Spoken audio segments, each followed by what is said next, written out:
حضرت ابو بکر صدیق رضی اللہ تعالیٰ عنہ غار میں حضور کریم صلی اللہ علیہ وآلہ وسلم کے ساتھ تھے۔ جب سخت پیاس لگی تو انہوں نے نبی اکرم صلی اللہ علیہ وآلہ وسلم کی بارگاہ میں عرض کی۔ آپ صلی اللہ علیہ وآلہ وسلم نے فرمایا، غار میں اندر تک جاؤ اور پانی پی آؤ۔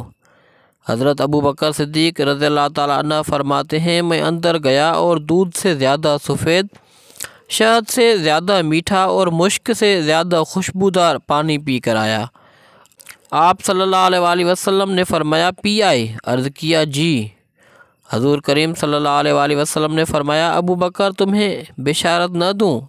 آپ رضی اللہ تعالیٰ عنہ نے عرض کیا، یا رسول اللہ صلی اللہ علیہ وآلہ وسلم، کیوں نہیں؟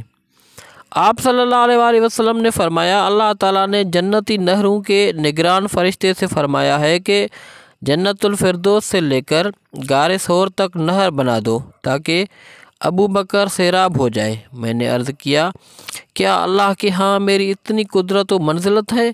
آپ صلی اللہ علیہ وآلہ وسلم نے فرمایا، ہاں، اس سے بھی زیادہ ہے، اور مجھے قسم ہے اس خدا کی جس نے مجھے حق کے ساتھ مبعوث فرمایا، تم سے بغض و حسد رکھنے والا جنت میں نہیں جائے گا، خواہ 70 انبیاء کے اعمال صالحہ کا حامل کیوں نہ ہو۔